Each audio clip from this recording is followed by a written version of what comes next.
Hello everyone, welcome back to another video. In today's video, this is a different kind of video, as you can see on the screen.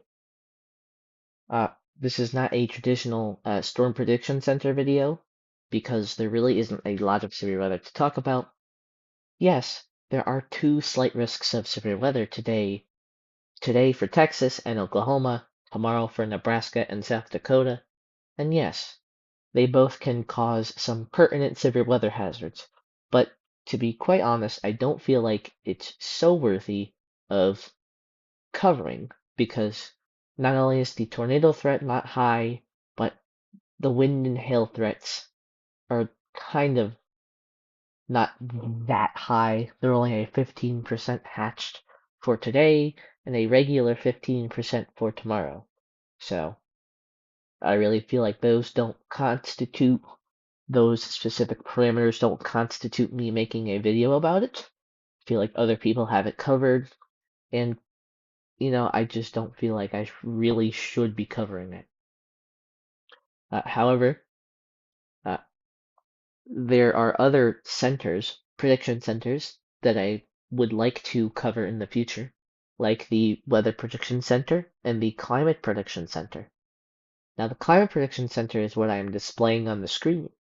You can also see the website up top, cpc.ncep.noaa.gov, if you really want to explore this website at the end of this video.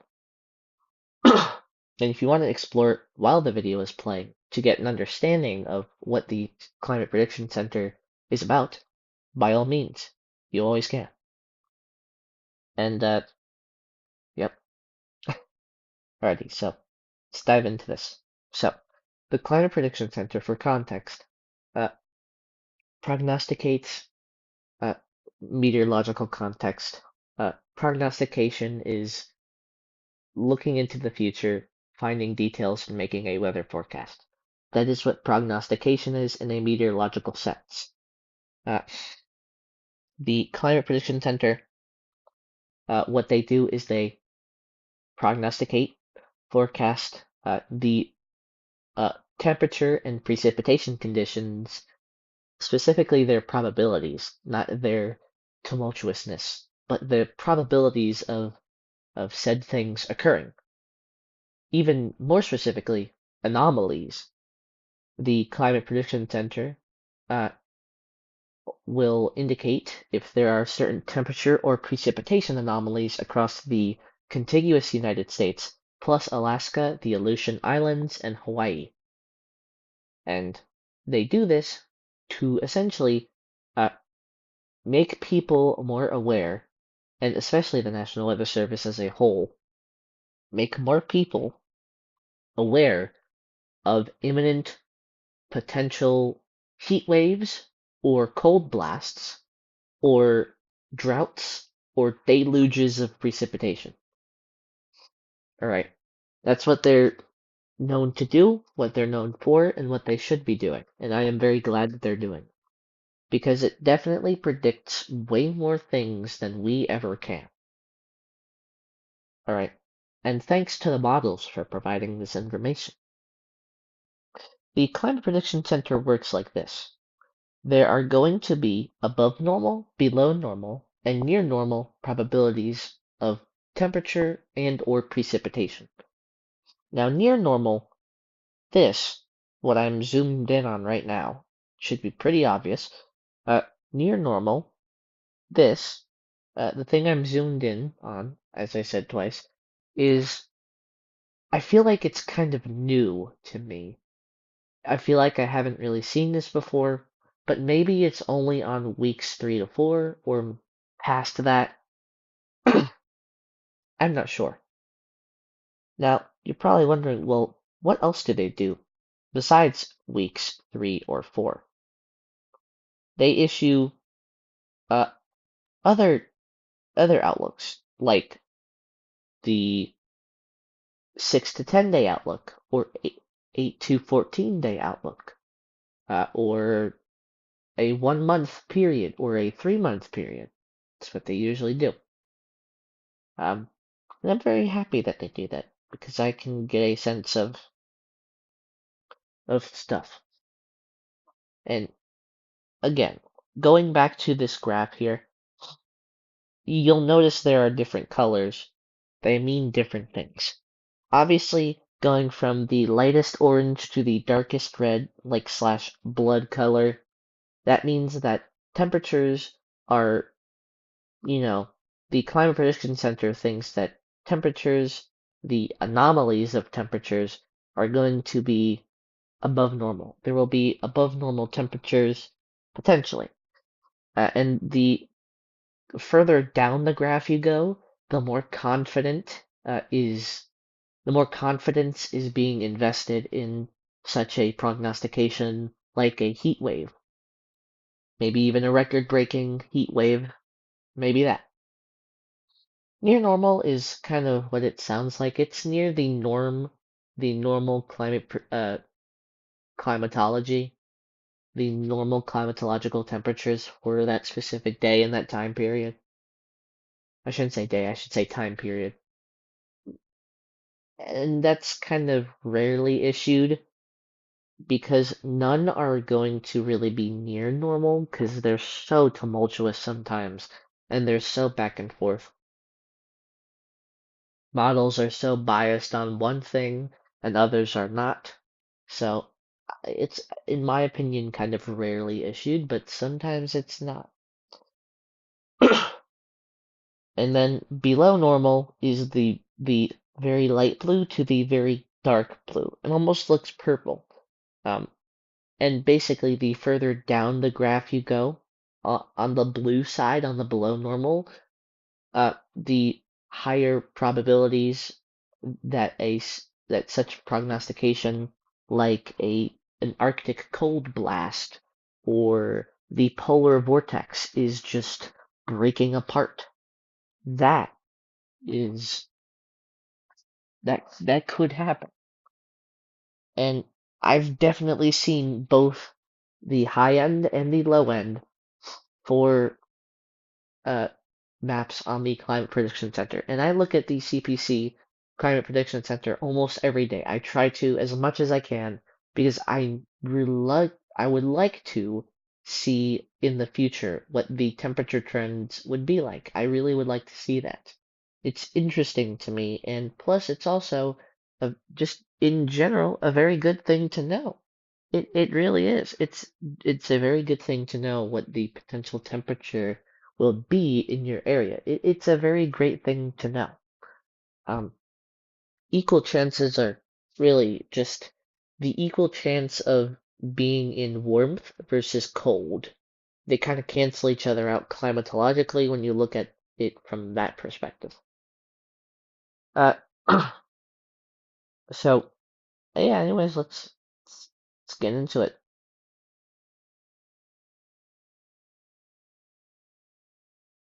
So this is the week 3 to 4 temperature outlook for the contiguous United States, Alaska, the Aleutian Islands, and Hawaii. We're also going to do a precipitation outlook, and then there's also going to be a description. Just like I read with like the SPC descriptions, there's a Climate Prediction Center description. It's really called a quote prognostic discussion, but I'm going to call it a description for syllabic purposes. Syllabic. I don't know how to say that word, but syllabic purposes. Uh, So let's first off start on the East Coast, because that's where I live, on the East Coast. On the East Coast, there is a 40 to 50% chance. You could always you could always take a screenshot of the graph and then correlate the colors to the probabilities of being above, below, normal, or just equal. You could always screenshot this and save it. So for the East Coast, there's a 40 to 50% chance of above average temperatures from the June 13th to the 26th period. Uh, so on June 13th to the 26th, there should be a 40 to 50% above average chance of seeing above normal temperatures. There's a 40 to 50% chance of seeing above normal temperatures. That's for the East Coast. Then you go into the Ohio Valley and, the Midwest. We're staying in the hot zone for now. Uh, the quote hot zone. There's a 33 to 40% chance. Even if you go down into portions of Kentucky, Tennessee, the Carolinas, Georgia, Alabama, Florida, Louisiana, and Texas, and also up through the northern plains and into the like northern mountains in Montana, Idaho, and Washington, and all through the Rockies, Wyoming, Colorado, New Mexico, Arizona. The orange, the very light orange, the lightest orange, is all 33 to 40% chances of above average temperatures for the week 3 to 4 temperature outlook period. Uh, then there's then, the West Coast, there's a 40 to 50% chance of above normal temperatures from Oregon all the way down, Washington into Idaho, into Colorado and Wyoming, into portions of Utah, the northwestern tip of Mexico, and a big portion of Arizona, and also California, and a very small bit of Nevada. Then there's a 50 to 60% chance, that's the darkest orange on the left-hand side of the screen on the west coast. There's a 50 to 60% chance of above average temperatures, stretching from the extreme southern portions of Washington state all the way through Oregon, Nevada, Utah, and California, as well as northern Arizona and extreme southwestern portions of Wyoming, extreme western portions of Colorado, and southwestern Idaho. There are equal chances spanning from the whole entire state of Nebraska all the way down through into Texas. That's the white area, the whited out area. For the whole state of Nebraska, down into Texas, all the way through Louisiana, Mississippi, Alabama, parts of Georgia, Tennessee, Kentucky, Indiana, Illinois, Missouri, Iowa, and South Dakota, Wyoming, and more. Then, and also, can't forget UP of Michigan, northern portions of the LP of Michigan, and parts of northern Wisconsin. And the tip of Minnesota there. And then we get into the below average categories. This means that the Climate Prediction Center is forecasting below average temperature probabilities in this area, below normal temperatures. There is a 33 to 40% chance of below normal temperatures from Kansas, Tennessee, and Alabama, all the way into Texas and up through the New Mexico and Colorado area. And then there is a 40 to 50% chance spanning from near Memphis all the way through the whole state of Little Rock into western Texas and most of Oklahoma, Louisiana, and Mississippi and Missouri. There's also, again, a precipitation outlook. Oh, can't forget, can't forget Hawaii, Alaska, and the Aleutian Islands. I'm not really going to go into depth because that's not really that's not the contiguous United States, and all I really am focused on is the contiguous United States. There are scattered chances of below or above chances of temperatures in the Aleutian Islands, Alaska, and however, Hawaii is just completely above normal by like a lot. So cool. Like the main island, the big island is above normal, and then the others are above normal. The whole state of Hawaii is above normal, which is fantastic. But I don't live there, so cool. But anyways, so now let's transition over to the precipitation outlook. It's loading. It's loading. There it is.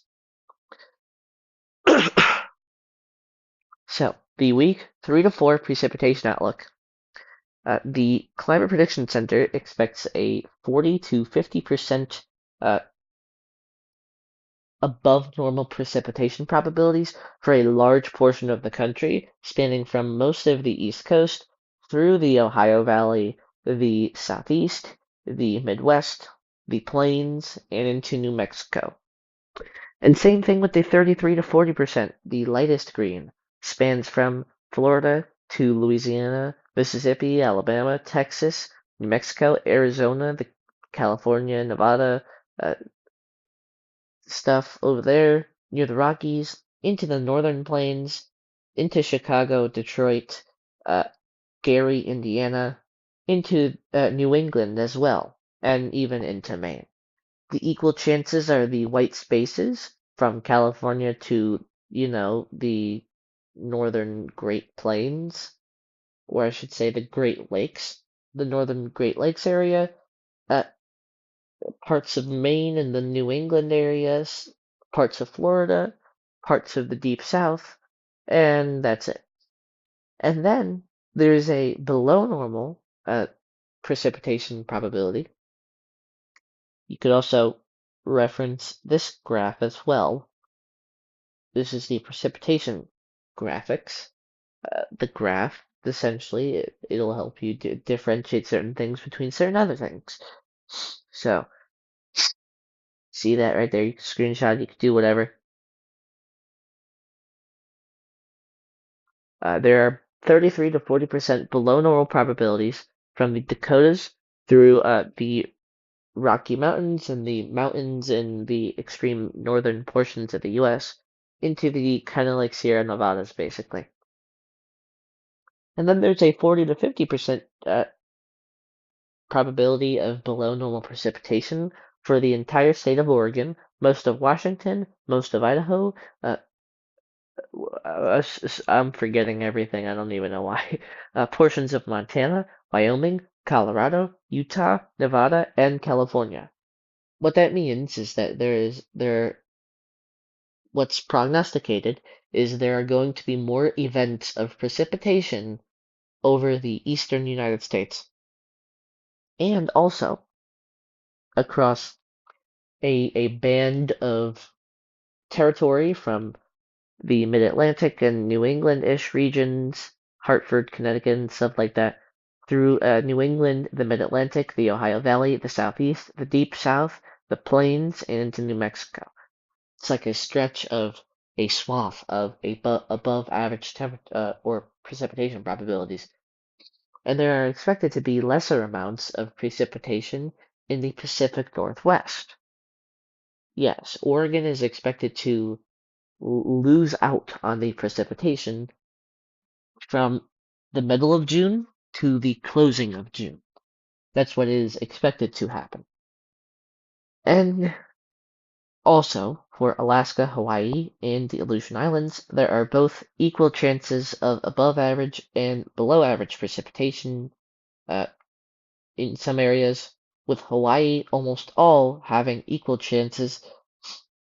Alaska has equal chances, also a little bit below. You can see the brown there, the light brown. You can see the green as well, but mostly it's just white. There's also some brown over here, but it doesn't really matter that much. There's also the Aleutian Islands have equal chances, yet also have below chances, and Hawaii has all above normal except for a couple of islands that are equal chances. Alright, so I said that there was going to be a prognostic discussion. Here it is. Yippee. It's actually not that bad. So, prognostic discussion for week 3 to 4 temperature and precipitation outlooks. National Weather Service Climate Prediction Center, College Park, Maryland. 3 p.m. Eastern Daylight Time, Friday, May 29th, 2026. Week 3 to 4 forecast discussion, valid Saturday, June 13th, 2026 to Friday, June 26th, 2026. My birthday is on a Sunday. Awesome. My birthday is June 28th. The weeks 3 to 4 temperature and precipitation outlooks issued this week are based on dynamical model guidance, analogs, teleconnections, trends, and sea surface temperature anomalies. So this combines modular data, like you see Ryan Hall or max velocity looking at the jet stream, combines that data also with sea surface data because El Nino, La Nina, the El Nino Southern Oscillation, ENSO, that plays a huge, huge, huge, huge, huge, huge, huge role in our temperatures and precipitation. It does. And we are, if you're living under a rock, you don't know this, but we are expected to get the worst El Nino of all time. It's expected to be predicted to be the worst El Nino of all time, the strongest, the most intense, the most writhing, and it's going to be bad. I've seen everything, and I can completely support the idea that this will be a super El Nino, where it's like, I don't know, 2 to 3 degrees above normal in Celsius. They use Celsius for water temperature. I don't I don't feel like predicting the water temperature in Fahrenheit, so it's just Celsius. That's what they use. So that's just for context. But here we go. Here is the actual discussion. Relative sea surface temperature anomalies in the equatorial Pacific are now near plus 0.5 degrees Celsius, continuing the rapid transition from La Nina towards El Nino. Current and forecast outgoing long-wave radiation anomalies, or OLR anomalies, indicate a low-frequency, weak negative anomaly, indicating enhanced convection, has developed near and just west of the international dateline consistent with warm sea surface temperatures associated with El Nino over that region. Therefore, weak El Nino forcing will likely impact the contiguous United States heading into June despite the weaker extratropical teleconnections that are typical in Northern Hemisphere summer compared to winter. The MJO, or Madden-Julian Oscillation, is currently active in Phase 7 with anomalously strong convection over the western equatorial Pacific. Most guidance suggests a continuation of the MJO into Phase 8 before the amplitude crashes and the signal becomes less robust. MJO Phase 7 during an El Nino in May tends to lead to an enhanced 500 HPA hectopascal. You can also say millibars, they're really the same thing. 500 millibar ridge over the western contiguous United States, with anomalous troughing over parts of the southeastern contiguous United States 3 to 4 weeks after the forcing. There is moderately good agreement in the dynamical model guidance for the weeks 3 to 4 500 millibar geopotential height forecast. They favor an amplified ridge centered near the west coast of the contiguous United States, as well as above normal 500 millibar geopotential heights located along the Atlantic seaboard and over the North Atlantic. There is also relatively good agreement on a weakness in the ridge signal over the upper Midwest and extending down to the western Gulf Coast. Anomalous troughs near and south of the Aleutian Islands and over Greenland and the Arctic Ocean are also indicated by the dynamical models. The temperature outlooks for weeks 3 to 4 indicate enhanced probabilities of warmer than normal temperatures over Hawaii, west central Alaska, along the west coast of the contiguous United States, as well as extending up the Atlantic seaboard, with a less confident signal over much of the northern tier of the contiguous United States and along the immediate Gulf Coast. Enhanced probabilities of below normal temperatures are forecast for parts of the southern plains and the lower Mississippi Valley.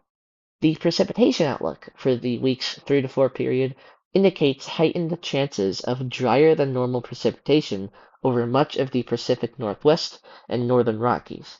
Enhanced probabilities of wetter than normal conditions are favored over most of the Hawaiian Islands except for Kauai, Niihau, Yeah, how? I really don't know how to say that. And in a large swath of the southern and eastern contiguous United States, focused especially from New Mexico across the central Great Plains and the Ohio Valley to the Mid-Atlantic and over most of the southeastern contiguous United States. The next week 3 to 4 outlook will be issued next Friday, June 5th, 2026. These outlooks are based on departures from the 1991 to 2020 base period. There are 3 category outlooks consistent with what is currently used for the monthly and seasonal forecasts. So that is it. The shading stuff is kind of like doesn't really need to because I already explained it. So uh that's it. It's really it. I gave you guys everything. So yeah, essentially, again, quick summary. Hotter than or warmer than normal temperatures are likely on the west coast, probable on the east coast as well. Below normal temperatures are predicted for the deep south and the northern Gulf Coast states. Also, there's a higher than normal precipitation value slash anomaly for most of the United States, from New Mexico to the Mid-Atlantic and the Ohio Valley to the southeast. And then the Pacific Northwest will just be drier than normal. So, yeah, that's it. Uh, so, if you would, go to cpc.ncep.noaa.gov for more information. That is without capitals, without spaces, cpc.noaa.noaa, or sorry, cpc.ncep.noaa.gov for more information. You can check out the days 6 to 8 outlook, days 8 to 14 outlook, this outlook also, the 1 month period outlook, and the 3 month period outlook. So you could always check those out as well. And there are plenty of other tools to look at there. So that's that for the Climate Prediction Center Prognostication Outlook. Have a great weekend, everybody. Oh, and before I go, I will be graduating sophomore year in 2 school days. On Tuesday, it will be my last day. So after Tuesday, June 2nd, 2026, 2:53 p.m., I can make way more videos than I have been making. I've usually been tired, kind of. I've usually been somewhat tired or unmotivated or just not in the mood for making videos. So that's why I haven't necessarily been making a lot of videos because of schoolwork. There were Pennsylvania State testing 2 weeks ago. There also was just preparing to leave school. Now I'm already prepared, so I definitely can make more videos. Uh, Unfortunately, my mother will still be working, but my father will not be working. So I'll probably be doing a lot of stuff and I will probably be busy. I'll definitely have a busy summer. Try to make as many videos as I can, but it's no guarantee because I gotta go to Florida, then I gotta learn how to drive, and then I gotta get a permit and this and that and everything else. So it's definitely gonna be a busy summer. But I'm not looking forward to junior year, not because it's gonna be bad, but just because I don't want to go to school because it's just not the thing I want to do. Yeah, now I will get out of your hair. Sorry for being so talkative and having a lot of logorrhea, Logorrhea. You can search up that word. It's nothing bad. I will get out of your hair now. Have a great day and a great weekend, everybody.